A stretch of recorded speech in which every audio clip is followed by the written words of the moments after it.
আজকে আমরা করে নেব তোমাদের ক্লাস 7-এর সময় দূরত্ব চ্যাপ্টারের একটা 19 দাগের অঙ্কটা। 19 দাগের অঙ্কটাতে কি বলছে? 19 দাগের অঙ্কটাতে বলছে 40 মিটার ও 260 মিটার লম্বা দুটো ট্রেন পাশাপাশি দুটো লাইনে যথাক্রমে ঘন্টায় 65 কিমি ও ঘন্টায় 55 কিমি গতিবেগে পরস্পরের দিকে এগিয়ে আসছে।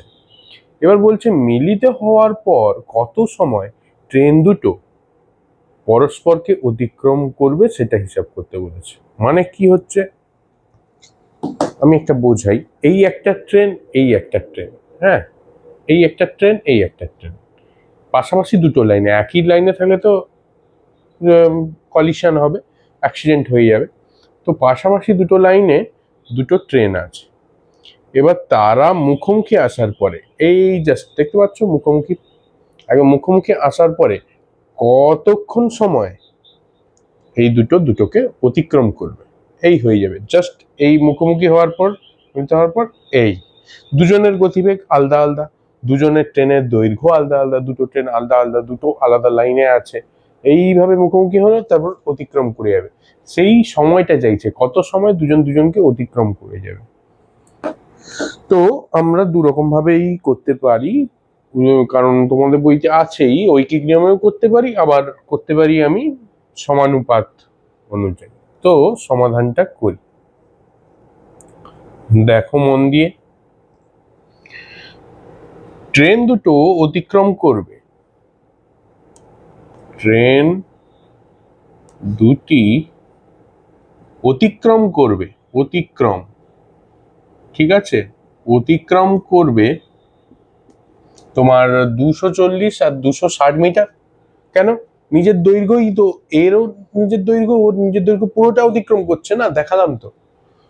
তো 240 যুক্ত 260, দুটো ট্রেনের দৈর্ঘ্যের যোগফল এত মিটার। মানে কত হচ্ছে লিখি আগে, তোমার হচ্ছে 500 মিটার, 500 মিটার ট্রেন দুটো অতিক্রম করবে। এবার ট্রেন দুটোর যে ঘন্টায় এ যাচ্ছে, ঘন্টায় কত, ঘন্টায় যাচ্ছে 65 কিলোমিটার, এ যাচ্ছে ঘন্টায় 55 কিলোমিটার। তাহলে ট্রেন দুটো যদি মুখোমুখি আসে, ট্রেন দুটি পরস্পর পরস্পরের পরস্পরের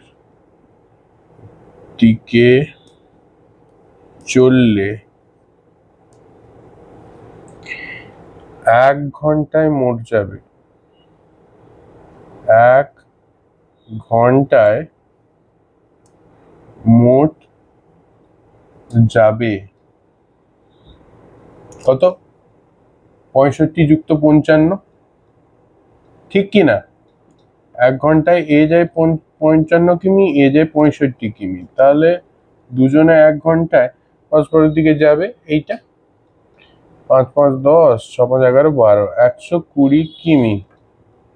এবার এটাকে ছোট করে দেবো, কারণ 500 মিটারের ব্যাপার আছে, কিমি ছোট অ্যান্সার আসবে, মানে 1000, মানে কিমি থেকে মিটারে গেলে 1000 দিয়ে গুণ করতে হবে, মানে 3টে শূন্য জুড়ে যাবে, 2000 মিটার। দেখো বুঝতে পারা যাচ্ছে এতটা? দুটো ট্রেন অতিক্রম করবে নিজের নিজের দৈর্ঘ্য, এই ট্রেনটার দৈর্ঘ্য 240, এই ট্রেনটার দৈর্ঘ্য 260 মিটার, যোগ করলাম 500 মিটার হলো। এবার এই ট্রেনটার গতিবেগ ঘন্টায় 65 কিলোমিটার, ওই আরেকটা ট্রেনের গতিবেগ ঘন্টায় 55 কিলোমিটার। ট্রেন দুটো যদি পরস্পরের দিকে এগিয়ে আসে, তাহলে 1 ঘন্টায় মোট যাবে 55 প্লাস 65 কিমি, মানে 120 কিমি, মানে তোমার দাঁড়াচ্ছে 1,20,000 মিটার। তাহলে এত মিটার যায়, এবার ঐকিক নিয়মে করছি, 1,20,000 মিটার যায় তোমার 1 ঘন্টায়, বা এটাকেও ছোট অ্যান্সার আসবে, যেহেতু বুঝতে পেরে গেছি কি এতটা থেকে এতটা হচ্ছে, তার মানে কমবে, বা আমি লিখে দিচ্ছি 1 ঘন্টাকে কি লেখা যায়, 1 ঘন্টা সমান 60 মিনিট লেখা যায়, 1 ঘন্টা সমান 3600 সেকেন্ড, 3600 সেকেন্ড। অতএব ওই নিয়ম 1 মিটার যায়, তাহলে 3600 ডিভাইডেড বাই এত 1,20,000 সেকেন্ডে। অতএব তোমার 500 মিটার, 500 মিটার যায় তোমার 1,20,000 উপরে 3600 ইন্টু 500 সেকেন্ডে। দেখো ঠিক করে বোঝা যাচ্ছে নাকি এতক্ষণে? সব পুরোটা বোঝা গেছে হ্যাঁ কি না? পুরোটা যদি বোঝা থাকে তাহলে আমি এগাচ্ছি পরে, ঠিক আছে? বোঝা যাচ্ছে? কাটাকুটি করতে হবে।